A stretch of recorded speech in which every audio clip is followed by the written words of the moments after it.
नमस्कार, वंदे मातरम। मैं हूं श्यामगिरी। आप देख रहे हैं हमारा चैनल मुद्दा भारत का यानी मुद्दा आपका।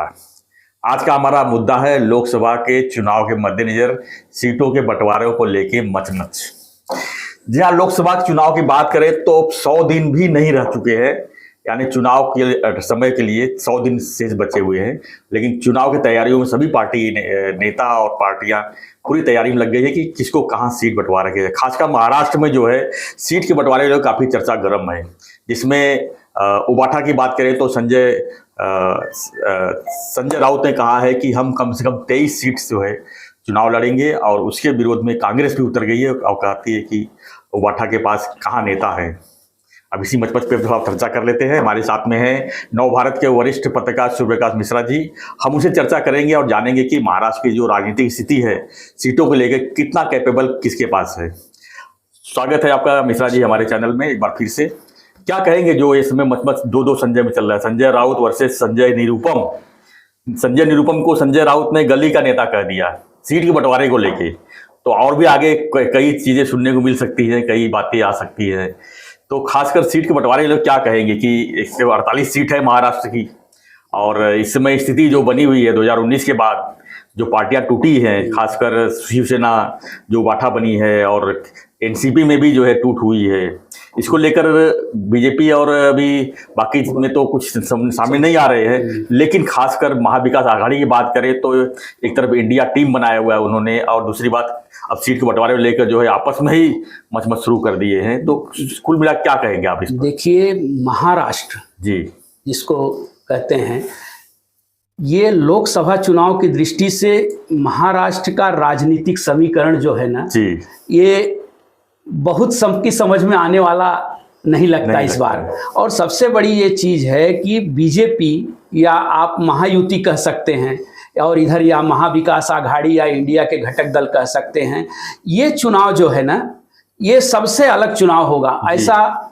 हमें ही नहीं, बाकी और राजनीतिक जो पर्यवेक्षक हैं उन्हें लगता है। और यह लोकसभा का चुनाव जो है महाराष्ट्र की जो राजनीतिक पार्टियां हैं, जो महाराष्ट्र के राजनीतिक दलों के नेता हैं जी, उनका भविष्य जो है तय करने वाला यह चुनाव होने वाला है लोकसभा चुनाव का, ये सभी जानते हैं। लेकिन जहां तक महाराष्ट्र में राजनीतिक जो उलटफेर की बात होती है, जो चल रहा है, इस पर अगर आप जाएंगे, अगर पुराना आप इतिहास देख लीजिए महाराष्ट्र का, तो पिछली बार महायुति मतलब युति जिसको कहते हैं, शिवसेना बीजेपी, उद्धव जी साथ में थे, और उधर कांग्रेस और राष्ट्रवादी। तो ये जब चुनाव लड़े थे तो पिछली बार तो आपके सामने है कि 48 सीटों में से 41 सीटें जो हैं उन्होंने, बीजेपी ने 25 सीटें लड़ी और 23 सीटों पे उन्होंने विजय हासिल की। उसी तरह 23 सीटें उद्धव जी के पक्ष में गई थी और उन्होंने 18 सीटों पर विजय हासिल। एक तरफा जीत हुई थी, एक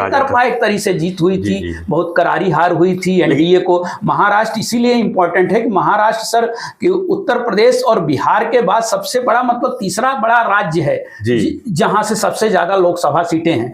तो इस पर बीजेपी की नजर तो बिल्कुल है, और उन्होंने ऐसा नहीं कि उन्होंने चुनाव की तैयारी 1 साल पहले से ही शुरू कर दी है। जो देखे आपने राजनीतिक घटनाक्रम बदले, टूट फूट हुई, बाकी सारी चीजें उन्होंने किन प्रकार उन्होंने 2024 में लोकसभा चुनाव का जो मिशन 45 का लक्ष्य बनाकर वो चल रहे हैं। आपने जैसे कहा कि सब जगह सबके संजय हैं, सबके अपने अपने संजय हैं, और सब संजय अपनी तरीके से लगे हुए हैं, इसमें कोई डाउट नहीं। लेकिन आपने जो कहा कि ना, अभी ये संजय जो राउत जी हैं वो बात करते हैं कि भाई हम महाविकास आघाड़ी के चाहते हैं। एक्चुअली उद्धव साहब अपने अस्तित्व की लड़ाई लड़ रहे हैं। उद्धव को पता है कि इस बार अगर लोकसभा चुनाव में अगर अच्छा परफॉर्मेंस हमने नहीं दिखाया, अच्छी सीटें हमारी नहीं आई, तो अगला विधानसभा चुनाव या अगले महापालिका चुनाव हमारे लिए बहुत मुश्किल, उनके नेता रहेंगे, सब भाग जाएंगे, मुश्किल हो जाएंगे। क्योंकि उनकी आधी से ज्यादा, मतलब 1/3 पार्टी जो है, भले संगठन में ये भी चर्चा उसमें होती है कि उद्धव के साथ सहानुभूति है, जनता है, लेकिन जिस तरीके से संजय राउत जी बात करते हैं कि 23 सीटें हमने लड़ी थी 18 पे, अरे 23 सीटें आपने किसके साथ लड़ी थी? बीजेपी, बीजेपी के साथ लड़ी थी आप, मोदी की वजह से सब। और मोदी का निस्संदेह एक चेहरा था, आज भी दूसरी बार, और आज भी है, आप जैसा कह रहे हैं। तो मोदी के साथ वो लड़े थे आप, इस बार आप लड़ रहे हैं विभाजित राष्ट्रवादी के साथ, कांग्रेस के साथ लड़ रहे हैं आप, तो तीनों। अच्छा, इसमें सबसे बड़ी भूमिका वंचित आघाड़ी जो है, वंचित आघाड़ी प्रकाश आंबेडकर जी की है। तो आप ध्यान दीजिए कि पिछली बार जो है 8 से ज्यादा सीटों पर राष्ट्रवादी कांग्रेस पार्टी को सीधे नुकसान पहुंचाया था। वंचित आघाड़ी जो है ना, ये कांग्रेस और राष्ट्रवादी को ही ज्यादा नुकसान पहुंचा, उनका ही वोट काट दिया, उनका ही वोट काट सकती है और काटेगी। और देख लीजिएगा जो क्षेत्रीय दल जो है ना, वो सबसे बड़ी चीज है कि क्षेत्रीय दलों का आप एक आकलन करेंगे तो सर इसमें पता चलेगा कि ये बीजेपी से ज्यादा कांग्रेस के वोट काटते हैं, क्योंकि ये कांग्रेस के विरोध पर ही खड़ी हुई है क्षेत्रीय दल। ये कांग्रेस के सामने एक बहुत बड़ी समस्या है। ये कांग्रेस, ये आप देख लीजिए, चाहे जहां कि क्षेत्रीय दलों ने कांग्रेस को, और जहां जहां कांग्रेस बीजेपी की लड़ाई होती है वहां बीजेपी आगे गई है, देखा है आपने। लेकिन जहां क्षेत्रीय दलों के साथ कांग्रेस की लड़ाई हुई है, क्षेत्रीय दल ने कांग्रेस को ही कमजोर करने का काम किया है। देखिए ना, गुजरात का अगर गुजरात का आपने जो है कांग्रेस का सुपड़ा ही साफ कर दिया, आपकी वजह से कांग्रेस को बहुत बड़ा नुकसान हुआ। तो वो सबसे ज्यादा जानते हैं कि वो क्षेत्रीय दल जो है कांग्रेस, तो कांग्रेस भी इसमें चाहेगी कि हम ज्यादा से ज्यादा सीटें लड़ें या समझौता करें। अगर वंचित आघाड़ी के साथ इनका समझौता हो सकता है, अगर हो गया, मैं नहीं मानता, क्योंकि प्रकाश आंबेडकर जी का जो पुराना इतिहास रहा है, वो भरपूर कोशिश बीजेपी करेगी कि ये गठबंधन में शामिल ना हो इंडिया में। अगर वो इंडिया गठबंधन में शामिल होते हैं, अगर 2 सीटों पे वो समझौता कर लेते हैं इनसे, तो हो सकता है 6 से 8 सीटें जिता सकते हैं, क्योंकि हर विधानसभा में 10 से 15 हजार वोट उनके हैं। अब लोकसभा की बात कर ली जाए तो वो लोकसभा में मिला के 80-90 हजार, 1 लाख तक वोट हो जाते हैं। पिछली बार कांग्रेस के तो 2 उम्मीदवार एकदम, जैसे नांदेड़ की सीट जो थी वो कांग्रेस इनकी वजह से ही हारी। यहाँ सोलापुर की जो सीट थी, कांग्रेस जो है वंचित आघाड़ी की वजह से ही हारी। तो ये जो इनका जो आपस का पहले समन्वय, तालमेल जो कहा आपने, वो तालमेल दिखाई नहीं देता। अब लड़ने लगे हैं कि अब शरद पवार साहब, उनका अपना अस्तित्व है, वो थोड़ी चाहेंगे कि मैं सिर्फ 4 सीटों पे लड़ूं। इसका मतलब 4 सीटों में से शरद पवार जी के साथ कौन गया है? 1 सीटें बची हैं, बाकी लोकसभा के भी सांसद उनके साथ चले गए। तो अब वो कहेंगे केवल 1, हम 1 नहीं लड़ेंगे, हम इतने सीटें लड़ेंगे। पिछली बार हमने आधे कांग्रेस से किए थे, तो इस बार भी हमको इतनी। तो वो सीटों का जो इनके साथ जो समस्या है, वो समस्या महायुति के साथ नजर नहीं आती, क्योंकि बीजेपी को पता है, ये बीजेपी को पता है कि मुझे जो है 23 सीटें जो हैं, 25 सीटें हम पिछली बार लड़े थे, इस बार वो अपनी सीटें बढ़ाने की कोशिश करेंगे। इस बार अजीत पवार और माननीय मुख्यमंत्री एकनाथ शिंदे जी के साथ उनका जो समन्वय बनेगा, देखिए राजनीति तो है, बीजेपी भी कम राजनीति अपनी ही पार्टी में नहीं खेलती है, तो साफ है, क्योंकि वो दबाव, आप एक ही उदाहरण लीजिए थाने और कल्याण का। कल्याण सीट पर भी बीजेपी कहीं कहीं अपने नेताओं को लेकर दावा करती है, ताकि कल्याण सीट अगर एकनाथ शिंदे जी कहें कि नहीं वो मेरे पुत्र की सीट है, या वाकई में उन्होंने काम भी किया है डॉक्टर श्रीकांत शिंदे ने, तो वो थाना की सीट छोड़ दें।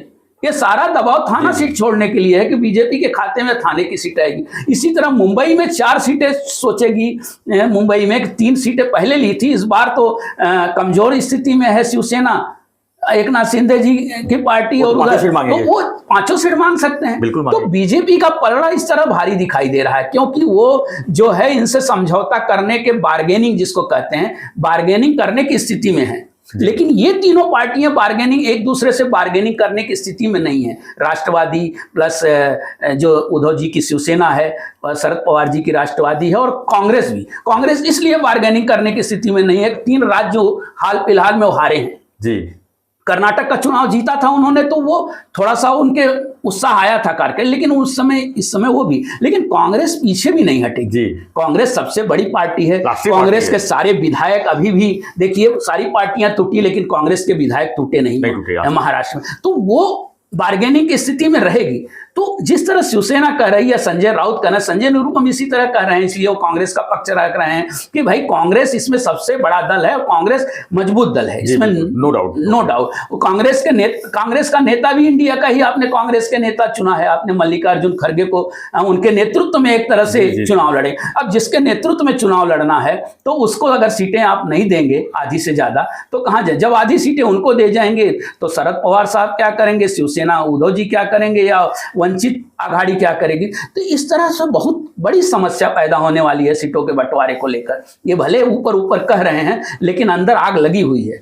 इनको पता है उद्धव जी को कि मुझे 18 की 18 सीटें मिलनी नहीं है, क्योंकि उनके 15 सांसद तो ऑलरेडी बाहर निकल चुके हैं, तो उनके पास बचे कितने हैं, 3-4 सांसद, तो और 3-4 का आप 10 ले लेंगे, 12 ले लेंगे। अब जो 4 पार्टियां जहां रहेंगी तो 4 पार्टियों में 48 सीटें ही है ना, सीटें तो बढ़ेंगी नहीं तो 12-12 से बंटवारा 12-12 करें, जो भी करें वो उनका इंटरनल मैटर है। लेकिन फिर भी उनकी शक्ति के अनुसार एक दूसरे पे, जैसे मराठी में कहते हैं ना, कुरघोड़ी चप प्रयत्न, मतलब एक दूसरे को दबाने का भरपूर प्रयास हो रहा है। ये दबाव तंत्र है एक तरह से। जो चर्चा शुरू हो गई है तो ये सीटों के बंटवारे के पहले की चर्चा है, तो किस तरह से दबाव बनाया जाए और ये तो आने वाला समय बताएगा। आप 1-8 महीने, अब सही कहा आपने, लोकसभा चुनाव को मुश्किल से 100 दिन बचे हैं, तो इस बीच अगर इसी तरह की इनकी लड़ाइयां चलती रहेंगी तो इसका लाभ जो है बीजेपी को मिलेगा। अब एकनाथ शिंदे जी ने भी लोकसभा की तैयारी शुरू कर दी है। 6 जनवरी से वो पूरे राज्य के दौरे पर निकलने वाले हैं। सब अपनी अपनी तरह से रणनीति बना रहे हैं। बीजेपी तो आप जहां देख रहे हैं साल भर से उनकी तैयारी शुरू है। इंटरनल सर्वे सरा है उनका, वो उनका फाइनल हो चुका है। एक तरह का देखा जाए तो देखिए वो 24 घंटे चुनावी मोड पे रहने वाली पार्टी है। उनके उत्साह, उनका वो बुलंदी पर हैं, वो चाहे जो लोग समझें, लेकिन उनका एक जो तरीका है चुनाव लड़ने का, वो अपने तरीके से चुनाव लड़ेंगे। विरोधी को कहाँ मात देनी है और विरोधी पक्ष अपने पक्ष को कहाँ मात देनी है, प्लस अपने पक्ष में जो शामिल हैं, जो युति के, और प्लस जो विरोधी हैं उनमें कितनी सेंध लगानी है, ये भी बीजेपी अपनी रणनीति पर वो काम कर रही है। अब मैं कई नेताओं से बात भी करता हूं तो कभी कभी वो खुलते भी हैं कि भाई हमारा सबसे ज्यादा बीजेपी के लिए अपना जो है वोट बैंक तो संभाल के रखना है, प्लस इनके वोट बैंक में सेंध कैसे लगाना है या इनको किस तरह से अलग अलग करना है, झगड़ा लगाना है। तो ये इसका एक स्वरूप आपको आने वाले दिनों में दिखेगा। बात करते हैं टिकट बंटवारे को लेकर, तो क्या लगता है कि जैसे कि हमने स्टार्टिंग भी कहा कि संजय राउत का जो डिमांड है 23 सीट का, और कांग्रेस तो उसमें मानने की तैयार नहीं है, तो क्या लगता है आपको जो डिस्कस किस पे जा सकता है कि कांग्रेस कितना सीट मांगेगी और वाटा कितना मांगेगी, और बाकी शरद पवार साहब का तभी तो स्टेटमेंट कुछ आया नहीं है इस पर। हालांकि भूमिका में तो रहेंगे ही। बिल्कुल शरद पवार जी, देखिए शरद पवार जी बहुत राजनीति के दिग्गज पहलवान हैं। वो बहुत सोच समझ कर दांव खेलते हैं, सोच समझ कर वो दांव चलते हैं, सोच समझ कर बोलते हैं। तो एन मौके पर वो तो ऐसा इंटरनल गेम खेलते हैं कि कांग्रेस को गिराने के लिए अपने कहाँ डमी उम्मीदवार खड़ा करते हैं, किसी को पता ही नहीं चलेगा। बिल्कुल कई उदाहरण आप देखिए ना, आप उनके लिए कोई नई बात नहीं है, वो कुछ भी कर सकते हैं। मतलब कहाँ किस भूमिका में वो होंगे ये आपको पता भी नहीं चलेगा। लेकिन रही बात ये है कि वो इंडिया के साथ फिलहाल हैं और ऐसा लगता है कि वो इंडिया के साथ रहेंगे।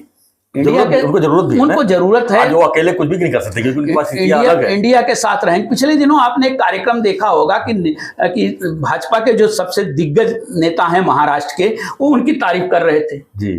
गडकरी जी उनकी खुलकर तारीफ कर रहे थे कि भाई पुरस्कार उनके हाथों दिया गया और उन्होंने कहा कि इनसे बड़ा नेता कोई महाराष्ट्र में, इनसे बड़ा दिग्गज कोई है नहीं। तो आप सोच सकते हैं कि किस तरीके की राजनीति यहाँ चल रही है। तो जहां तक शरद पवार साहब की बात है, वो जो है ना, वो अंत तक अपने पत्ते खोलेंगे नहीं।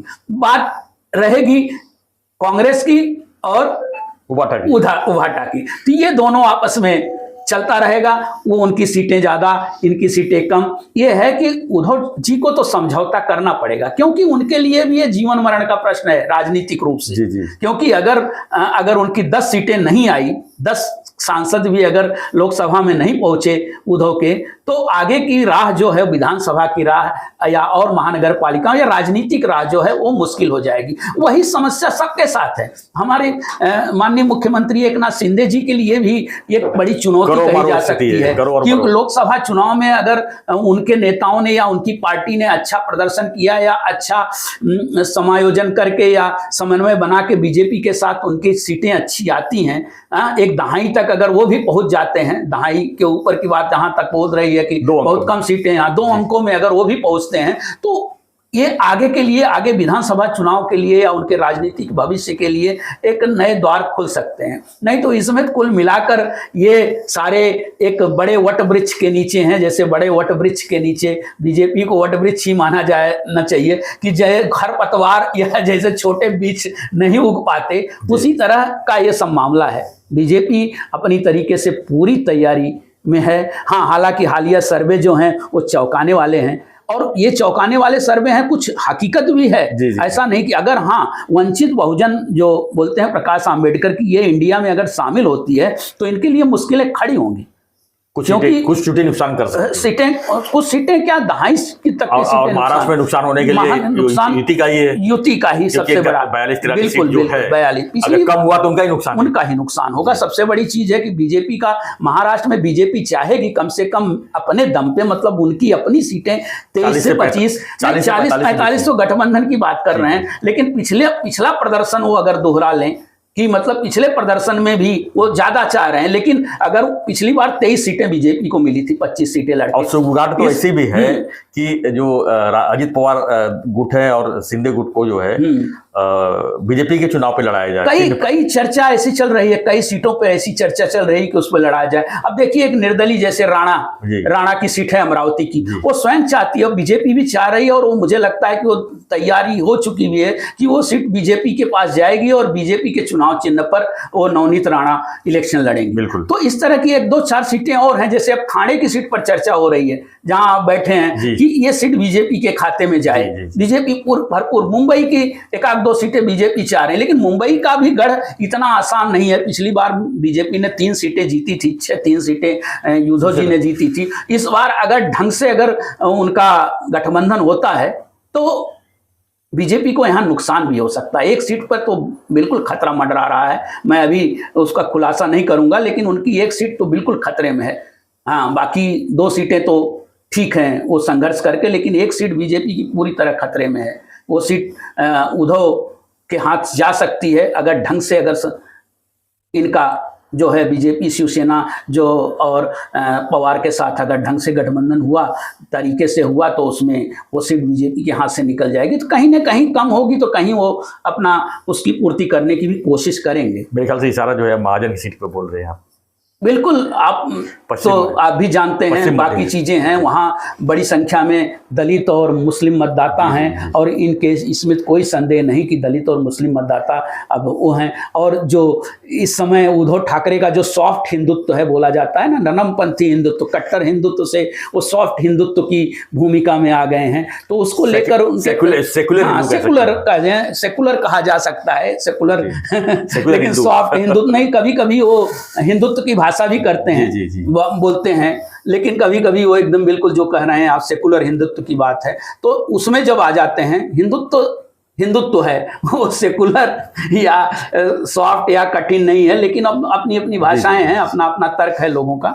लेकिन इस तरीके से बीजेपी और उनके लिए मुश्किल है, लेकिन सबसे ज्यादा मुश्किल जो आपने कहा ना अभी सीटों के बंटवारे को लेकर महाविकास आघाड़ी के समक्ष आने वाले दिनों में ये समस्याएं आने वाली और इसका भरपूर लाभ बीजेपी उठाने की कोशिश करेगी। धन्यवाद सर, धन्यवाद मिश्रा जी। तो हमारा चर्चा था कि सीट बंटवारे को लेकर जो माथापच्ची चल रही है खासकर महाविकास आघाड़ी में, उसी पर हम चर्चा कर रहे थे।